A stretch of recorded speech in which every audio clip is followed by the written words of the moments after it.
Today's episode is brought to you by Positively Productive Systems, whose mission is to be the antidote to your stress and to provide compassionate productivity resources and coaching that help you heal and achieve.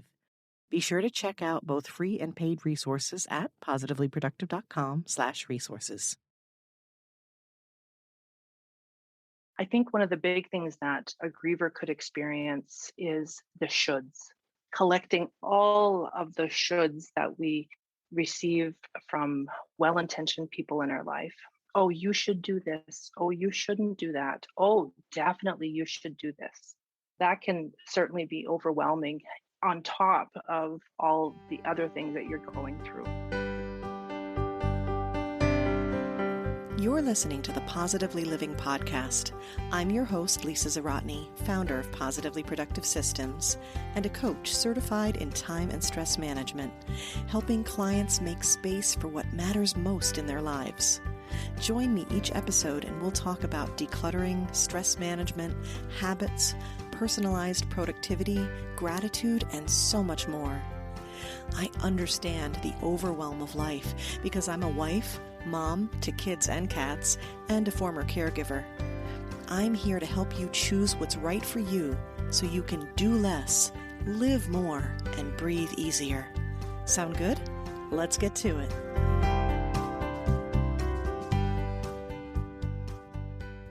A quick note before we get into today's podcast. This episode is a tender one with a potentially heavy start. It deals with grief and trauma, and my guest shares personal experiences that include death and suicide. Please know that our goal is to deal with real experiences and acknowledge the complexity of grief and the heaviness we can feel as we live life with it. As the episode goes on, you will feel the weight lift and our conversation ends with hope and gratitude. This is an example, an active example of how we process grief and how we heal. We must acknowledge and accept the heaviness before we can begin to lift it. Today, I welcome Sherry Trentini to the Positively Living podcast. As a life and grief coach, Sherry helps her clients let go of the hard stuff to make room for the good stuff. Her trauma-informed approach is inspired by her own experiences and is grounded in her background in bodywork, feng shui, and energy modalities. She's a gratitude junkie, decluttering advocate, and loves helping others navigate through and towards their future with love, gratitude, and purpose. In this episode, we touch upon the mental and physical clutter brought about by grief that weighs us down. This clutter applies to all types of grief, but our context and examples today relate to losing a loved one. We explore why we experience this clutter and how to go about releasing it in a way that honors your timing and heart. You'll come away with questions you can ask to reflect on where you are, use that information to release what no longer serves you, and feel encouraged to open up your space to new opportunities. Sherry and I bonded a while back over gratitude, and you'll hear that in our conversation, especially when we wrap up the episode with gratitude as a way to lift the weight of grief. I want to add, especially in this context, that gratitude still honors the hurt you feel. This is something I didn't believe at first, and it kept me from embracing the practice initially. I share that story in episode 4, where I provide a number of resources for you. I'll include a link in the show notes to the episode and to my free gratitude group if you would like to explore that practice more with me. Now let's join Sherry to learn how to let go of the weight of grief. Welcome, Sherry Trentini, to the Positively Living podcast. I am so delighted to have you with me to talk about what is, yet again, a challenging topic, but I know that one where we'll bring heart and encouragement to the mix. I so appreciate you being willing to come here and talk to me today about grief and clutter and letting go. I am extremely pleased to be here as well. I love talking about all three of those things. Well, we bonded over another virtual summit that we were part of, and we were both fans of the other's topic. I happened to have been talking about gratitude at the time, and I know you're a big fan of that. I knew that you would be the right person to connect with about this topic. But if you would, please, let's expand a little bit about who you are, who you help, and really what lights you up. I am a life and grief coach. I love to help people to let go of that heavy stuff, that hard stuff, so that they can create some more space in order to let the light stuff and the good stuff back into their lives.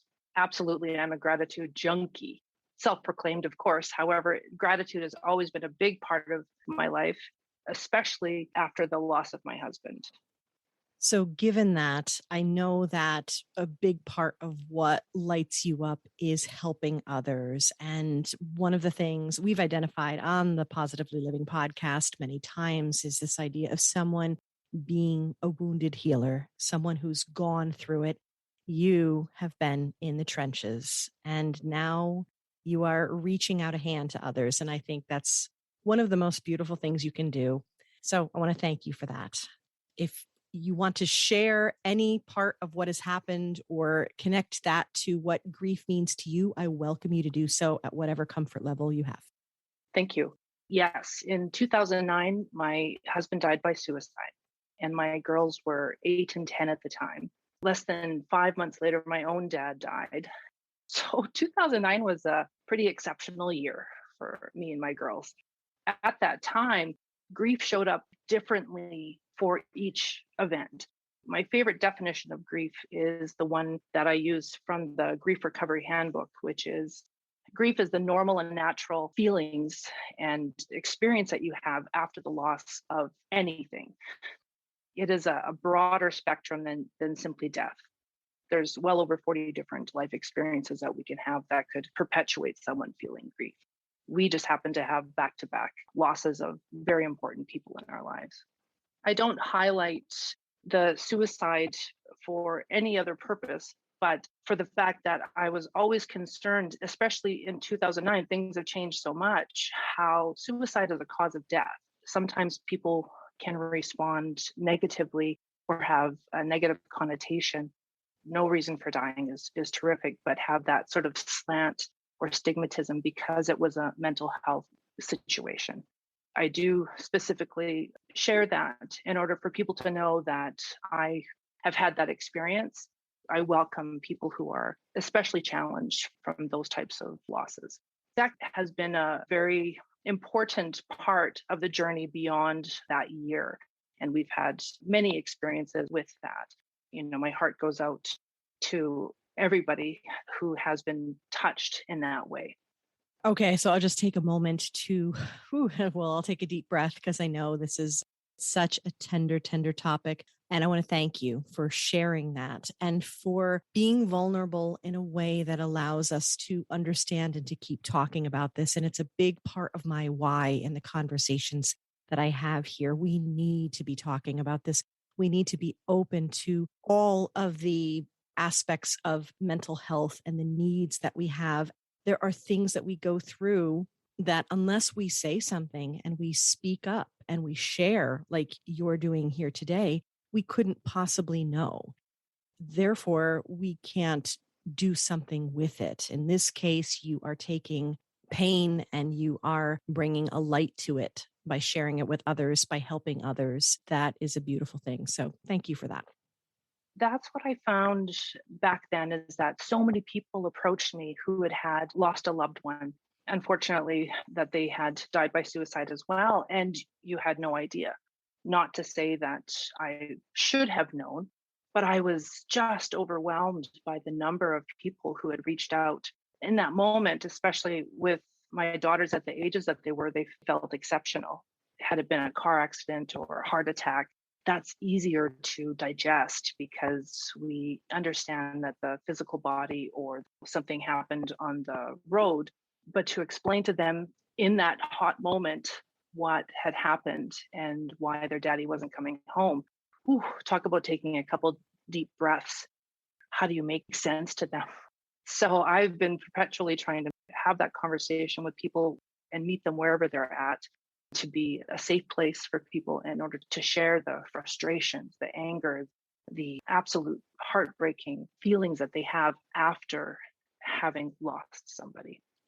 What I want to highlight in what you're saying that I think is so important as we're all having this conversation right now is how complex grief is and how many different layers, if you will, that you can have when it comes to that. So the grief recovery handbook is what you mentioned. And that definition of grief, you mentioned that it can be any number of losses that could apply. In this case, we happen to be talking about the death of a loved one, but then there are layers on top of that. In your case, there are layers of the circumstances behind it. And although that is not our focus for our conversation today, I think it highlights in such an important way all the other things that work with grief, that exacerbate it, that trigger it in different ways.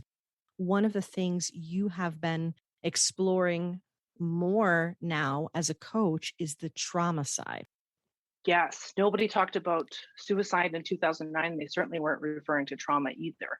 I have to say, looking back to see how far we've come and how the conversation is not readily around the Thanksgiving table, it's one of those things where people are more aware of the effects of loss of any kind. So just to double back to what you said, absolutely, there's maybe not compounded because we're not quantifying grief based on the reason that you are grieving. However, as you said, it's a matrix because not only did we lose a loved one, everything changed. Our normal was gone. So that's a grief experience. My children's faith was affected. Family structure changes, how it feels in your house, everything that you look at changes. And we are reminded that something is different and something is no longer there.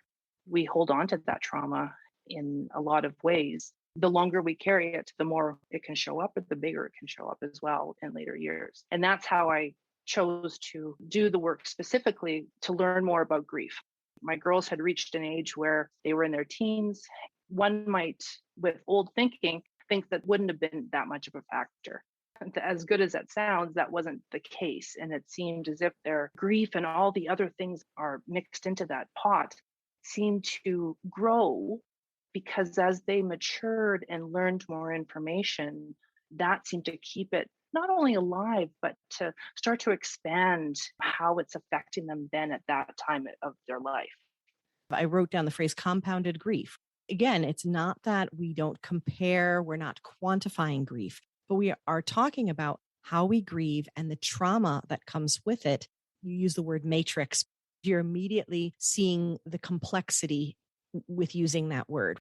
So it's all these overlapping things, these triggers, these additions. So you not only have the sheer loss of someone that you love, but you have the loss of understanding, the loss of the normal, like you said. As a society, having gone through a pandemic, we've all been touched by that kind of experience. Everything just suddenly shifting and changing, and change itself can cause grief even when we want it. I had a wonderful podcast episode with Nicole Mixdorf talking about change and how challenging it is, even when we've asked for it. Talking about the complexity of this all, when it's been thrust upon you, the routines are different, your understanding of you and the world and how you fit into it have all been shifted. That's many, many levels. And you're absolutely right. That is trauma. Now, that is also for some people a description of extreme, but it's a reminder that if you're listening right now and you can hear a moment where you've either lost someone or something and you are feeling those shifts, it's a different routine. Maybe you're questioning your faith. Maybe it's just feeling like you're not on even footing. These are all things that contribute to experiencing grief and trauma. As you mentioned about the pandemic, I think even though we've had an opportunity to step back, we might hold off on being honest or being open about our tentative step forward or how we are feeling about the world as we reopen, because we look and everybody's doing it. However, this is your experience. This is what you are feeling, and that's valid and deserves attention, regardless of what your family or your friends or your community or your city, and that all those people are also in that same stepping forward. Everybody's feelings are absolutely valid. Thank you for saying that. And that actually connects beautifully to an episode that you mentioned to me that you listened to, that you're a fan of, Mallory Jackson's episode with me on trauma and a trauma-informed life. One of the things she mentions in that episode is that we don't compare pain, we don't compare joy, we don't compare. To your point, that whatever it is, whether you are dealing with grief on whatever level, if it is related to opening up the world again. And one of the things I mentioned recently on Instagram is I was like, you get to choose what you're comfortable with and you get to say no. So your point, this is your experience. Even if everyone else around you is like, I'm good, you still get to be, nah, I'm not ready yet. That is the same application, whether it's for a pandemic or, for grief of the loss of a loved one. What you were saying with your girls when they were in their teens, there might be this expectation, this societal expectation that somehow, okay, you've had your time and you need to be done. And it's like, no, there is no timeline for grief at all. You get to choose this entire time. All right, so I want everyone to inhale through your nose and exhale through your mouth. Put your hand on your heart and know that it's okay. Okay. This may have really affected you. This may have been good information and you're okay with it. Wherever you are on that spectrum, whatever you're feeling, it's you and how you're feeling. And just as Sherry said, it's absolutely valid. And we are here to tell you it's okay. It's going to be okay. There is so much that we get to explore that's going to help you lift weight off of you. And one of those things, which is really essentially the focus of what we wanted to talk about today, is the connection of grief to clutter and how we feel all these heavy things and how we have all these things that are connected to what we're going through. I talk about clutter in different ways, but what do you see as clutter, and especially as it connects to grief and trauma? I think one of the big things that a griever could experience is the shoulds, collecting all of the shoulds that we receive from well intentioned people in our life. Oh, you should do this. Oh, you shouldn't do that. Oh, definitely you should do this. That can certainly be overwhelming on top of all the other things that you're going through. Even, say, a grief experience where maybe you've lost your job. That has certainly been a common one over the last 15 or so months. Well-intentioned people are telling you what you should be doing or what you shouldn't be doing. And that creates that emotional clutter that also creates mental clutter because you are trying to slot all of that into your own thoughts. And it could start to filter how you see what your life looks like going forward and how you feel you should move forward. Grief has that ability to infiltrate some thoughts that don't necessarily support us, yet it supports that feeling of heaviness within us because we might be feeling lost in more than one way, despite what the initial experience was. Of course, what you're talking about is the mental and emotional clutter. Oftentimes, when we think of clutter, we think about physical, and we can touch upon that as well. But this idea of this mental and emotional clutter is that, and I love talking about filters, this idea of, what belongs and what doesn't, and what choices are we making and how are we filtering those choices. And this idea that we can experience someone else's, maybe even more so. Is it like a vulnerability to the shoulds? Right. Because your thoughts are clouded already. What they're saying might seem to make more sense because surely they must be thinking clearly because I'm not. Right. Well, yes, your thoughts are clouded. And the other thing that happens too when we're grieving is our energy is absolutely depleted. Yeah. All systems are dealing with that stress response. Yeah, that clutter in and of itself, we sometimes, if with the defenses down, we may not have the grace in order to thank people for their very wonderful and valuable suggestions and then table it. We're just so exhausted that what else do you say? You just continue to receive, receive, receive. Maybe we're doing that because of the emptiness, in addition to the heaviness. We're just a vessel in which we are just receiving. And then when we get the time to pause and to sort all of those things out and decide what we want to keep, what we want to throw away or let go of, or make peace with having. Sometimes we're just, the abundance is overwhelming. So then we may not be drawn to doing anything. So that mental and emotional clutter, it's hard to alleviate on our own. You don't have the energy to make the choices to share your thoughts or perspectives. And think about that in any stressful situation that you may have been in, or when you've had a particularly difficult week and someone's like, "What's for dinner?" You're like, "Just decide. I don't care, honestly."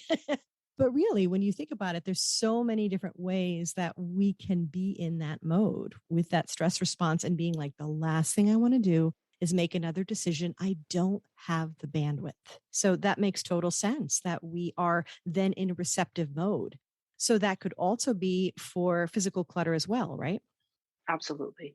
Been a feng shui practitioner for a number of years, and it's possible that my emotional state post loss of my husband might have been predominantly anger. I'll own that for sure.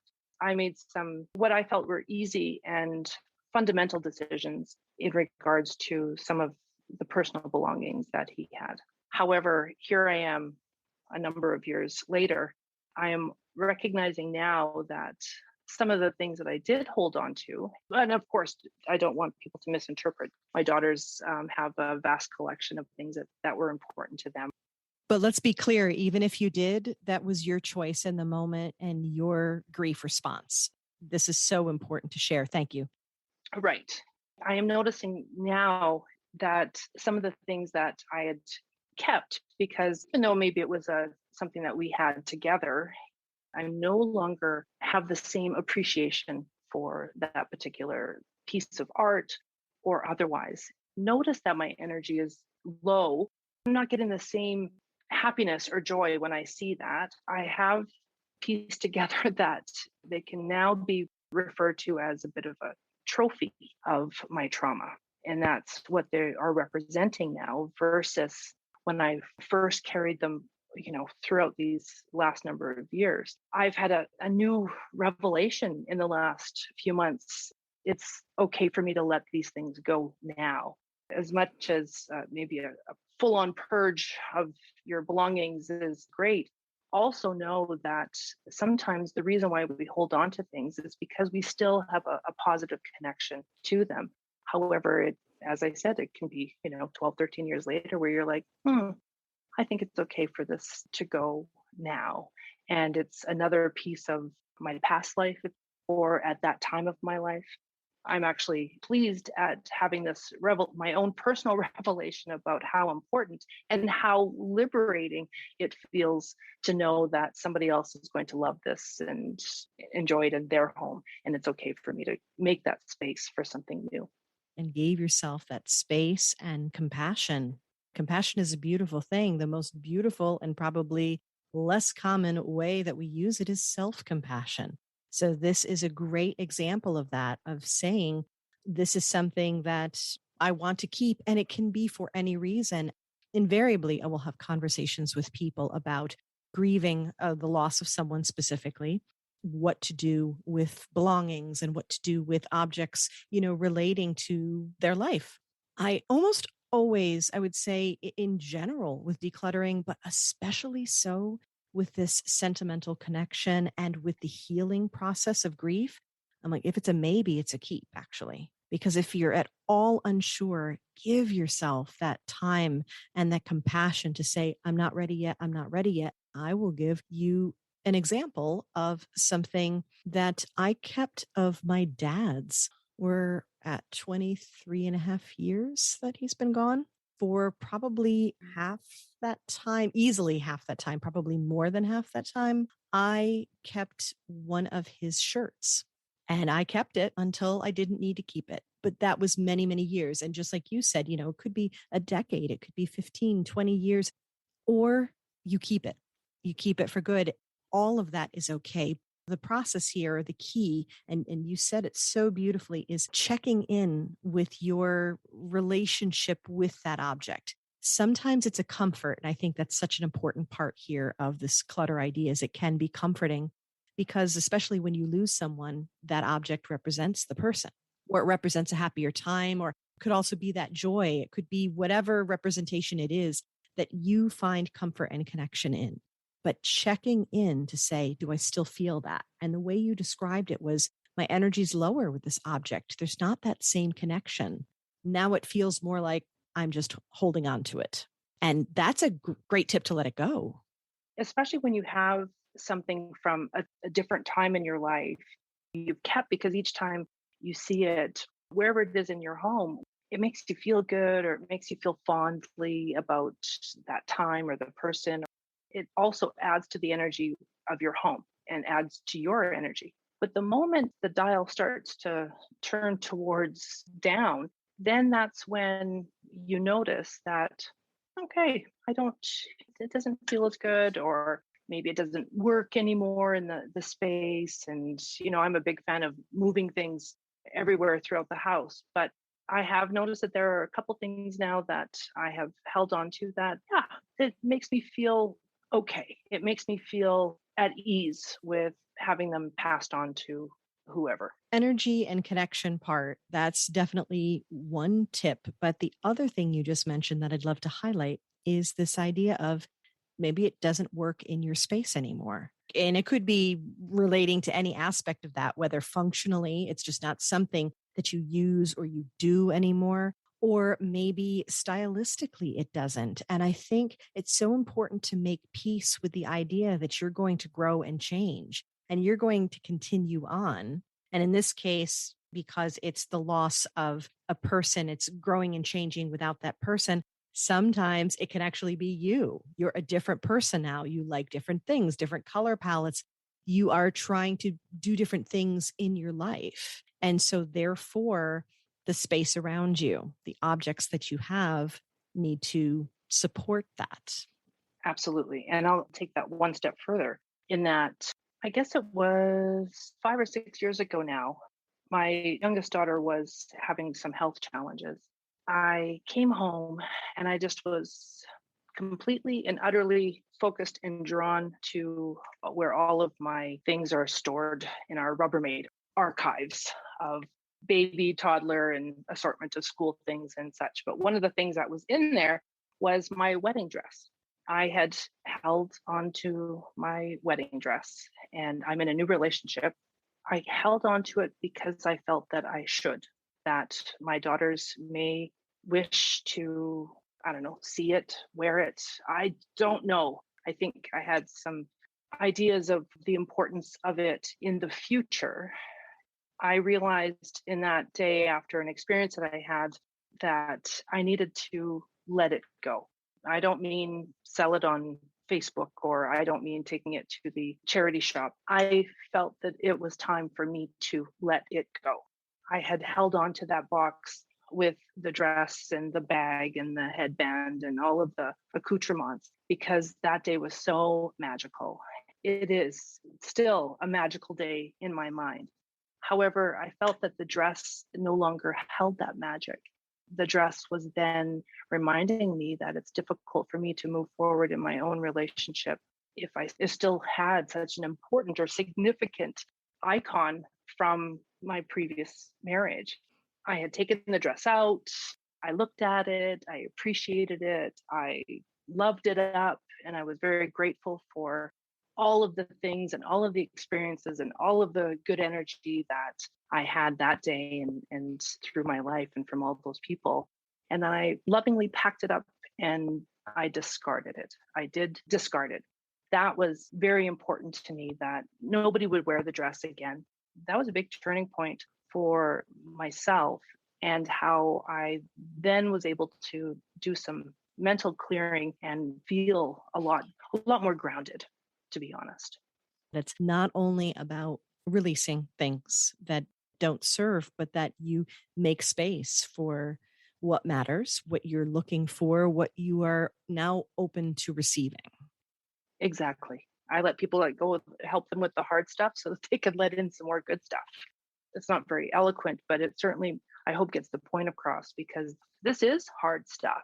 On the flip side, we don't know what it feels like to let whatever it is that we're holding on to that might be holding us back, in order to let in some more good stuff, because that could make us feel bad that we feel good and that we are moving beyond some of that hard stuff. But that's the whole evolution. That's Oh, it's so complicated.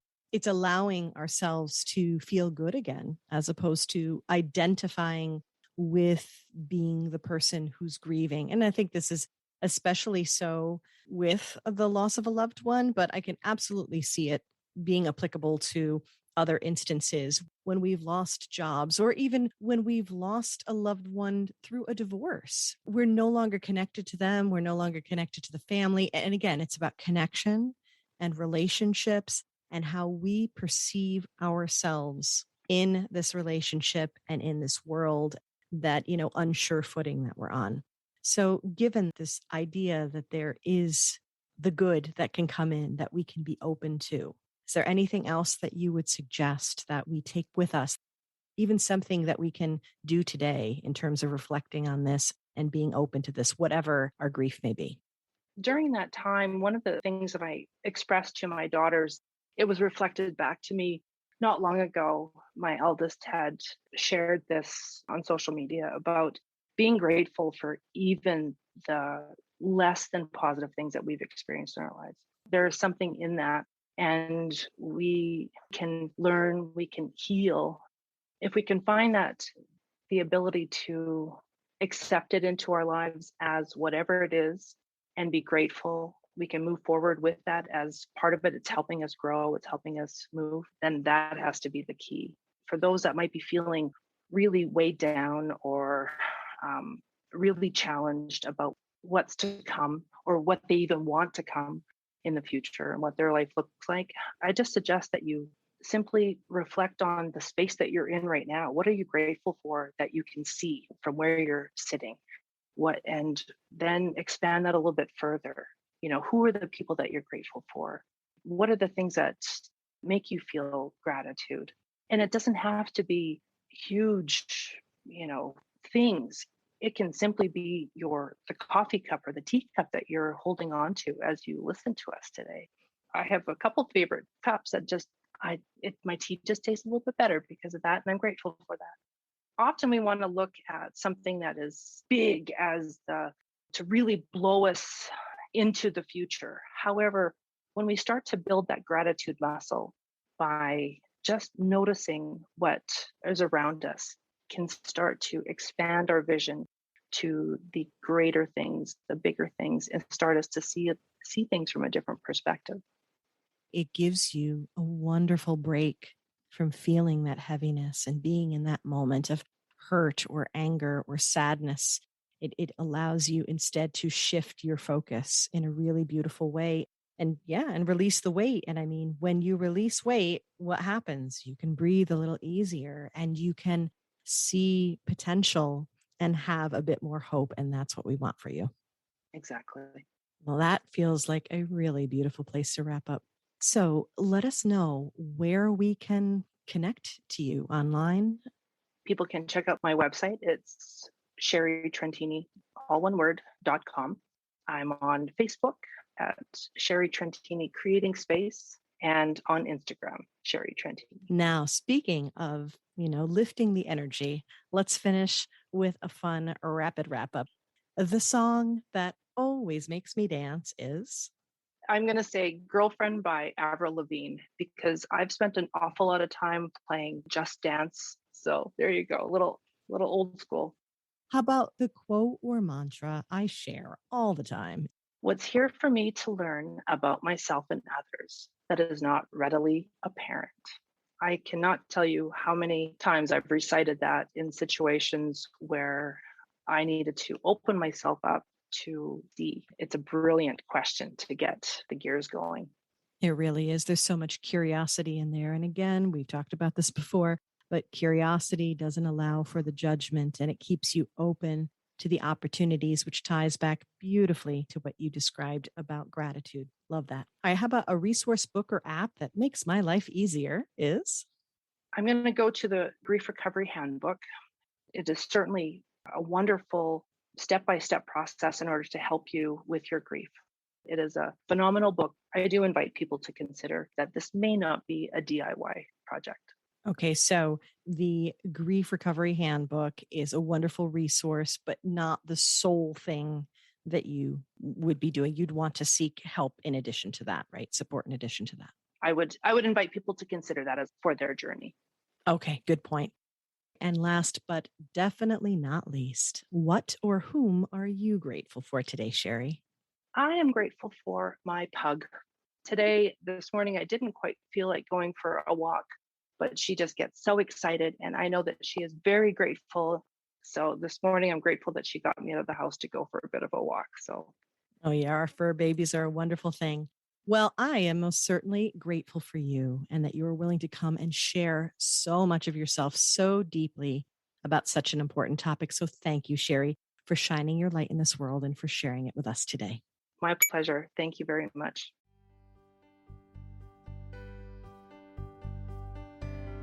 Thank you for joining me today. Your time is precious and limited, and I'm honored you chose to spend it with me.